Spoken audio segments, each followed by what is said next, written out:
So, IL Texas is approaching ChatGPT and AI tools as a lot of our neighboring ISDs and school districts are. We are learning and we are learning every day. And so we are modeling for our students that this is something new. We don't have all of the answers.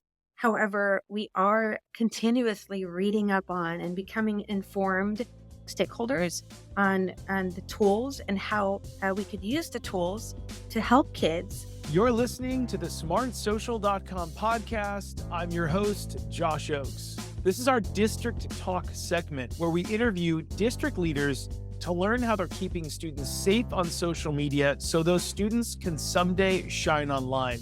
Now, let's get back to the interview. Hello, I am Laura Carrasco, and I have the privilege of serving International Leadership of Texas as Deputy Superintendent of Academics and Student Services. We are a district of charter schools serving 23,000 students across 15 K-8 campuses and 8 high schools across the state of Texas. How has the prevalence of technology in the classroom impacted student learning and engagement? In a very positive way. I'm a career educator. This is my 30-something years in education. And I just love just thinking back to the way it was before the influx of technology. And it really has helped us serve as a conduit for learning. It has helped bridge some gaps with data analysis and the diagnostic, as well as just tools for teachers for good instruction, good first instruction, as well as remediation and intervention and accelerated instruction. How can school districts deal with social media issues that may originate on a social media app, but then create a very real problem on campus? Unfortunately, social media has been a thorn for a lot of our students. A lot of our kids just don't have the maturity yet to be able to navigate the challenges, the world of social media. And so it has negatively impacted a lot of kids' social emotional well-being, and they do bring some of that to campus. What we are trying to do is educate our kids on just the realities of social media, pros as well as the cons, because a lot of it is outside of our control. A lot of the influences of social media occur after the kids leave the school and at home. So it really is part of our responsibilities to educate them on how they can use it for the positive, for the good, and for their well-being, as well as the dangers of how it could unfortunately negatively impact their person and their social emotional well-being, as well as their academic. Yeah, so well said. Now, can you provide some examples of how your students may have used their social media in a positive or productive way that may have benefited themselves or their community? Our students engage in an Others Before Self project, starting in kindergarten all the way through 12th grade, high school.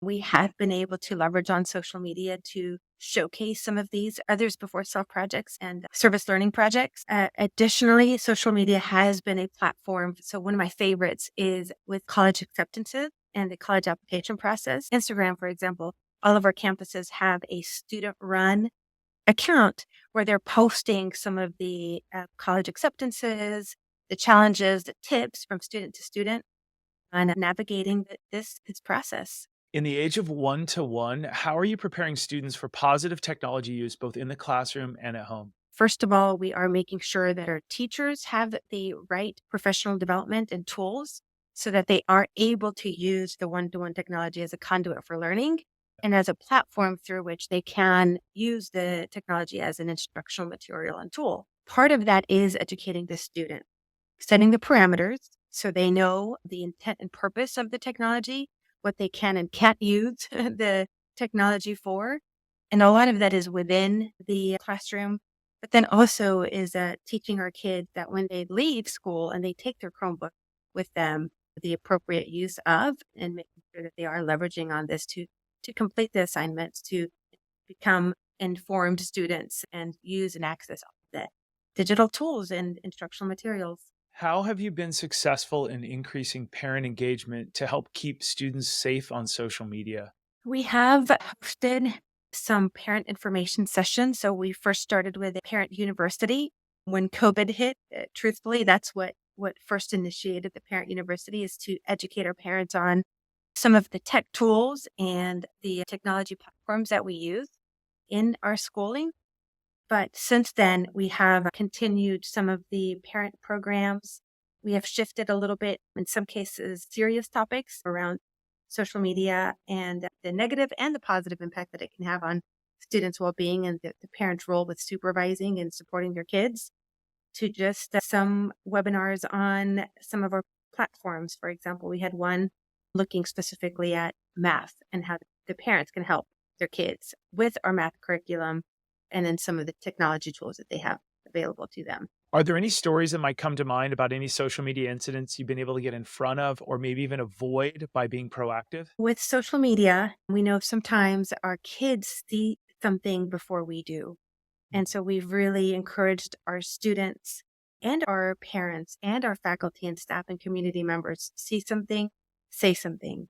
So we have had instances where we have had kids report to us when they come to school or just as soon as they find out about either a student in danger or just some funny business that we may want to look into.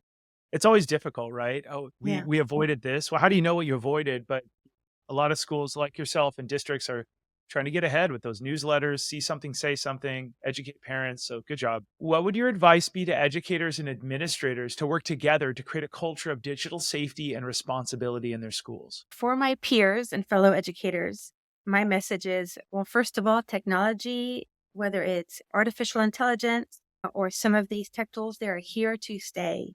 So together, I know we need to work together to grow and learn and inform each other, share, collaborate on how we could use these tools as a conduit for learning and as a positive influence on growing kids.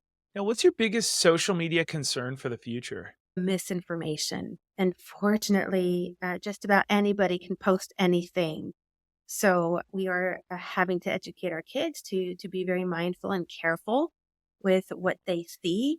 And the information, unfortunately, that they have access to may not always be accurate. So that's probably one of our biggest challenges, thinking ahead to just the amount of misinformation and correcting that we have to then subsequently do. Now, funding is difficult across the country. What advice would you give to other districts to secure the funding to create the very resources that parents need? As far as funding goes, we know we have a finite number of dollars, finite number of resources. And so at the end of the day, we know we've got to make a list of priorities and we've got to identify what are the tools that are truly going to be high leverage or highest leverage. 'Cause then we have to rank them highest Yeah. leverage for kids and for teachers and for our community members. Unfortunately, at the end of the day, we know a lot of us are having to make cuts, but those cuts are going to be based off of the least disruptive to education, least disruptive to kids, and really elevating and putting first and foremost those resources that are high leverage and that are good for kids and good for teachers.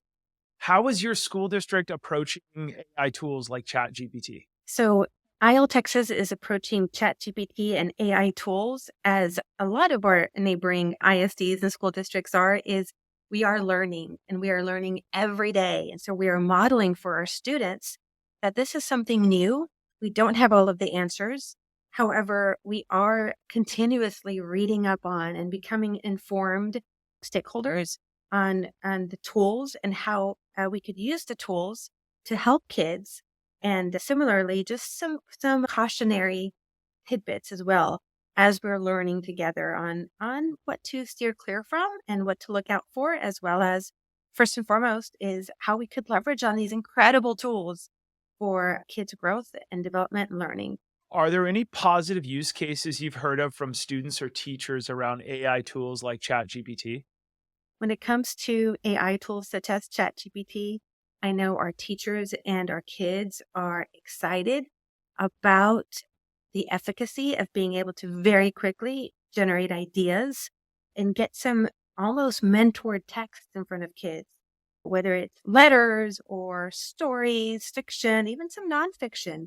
We could very quickly get some ideas generated that the kids can then take and use as they move forward with their own and crafting their own writing.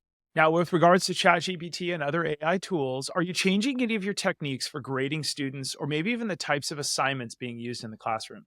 When it comes to ChatGPT, we are having to reflect on our grading policy. We're having to have conversations about defining plagiarism within this backdrop of AI.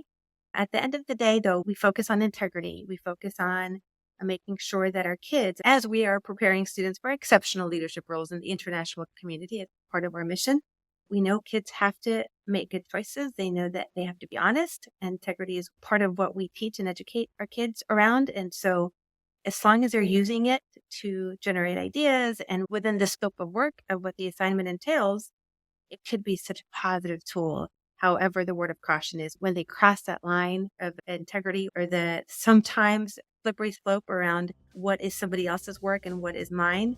And we are asking our kids to always err on the side of honesty and integrity.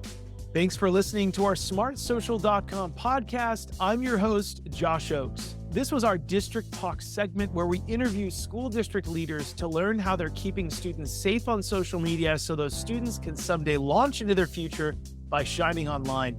This episode was brought to you by our smartsocial.com VIP program. It's called the Very Informed Parent Program, which helps you engage your students with teen-led video lessons. Stay one step ahead with our premium parent newsletter and discover hidden features on trending apps on teens' phones and our 54 plus live parent and student friendly events every single year. You can click on the link below to chat with one of our team members if you want a free pass to our VIP program to support your community with our smartsocial.com resources. And if you're a district leader who has a success story, we would love to feature you on a future episode. You can click the links below to reach out. Thanks so much for listening, and we look forward to seeing you on the next episode.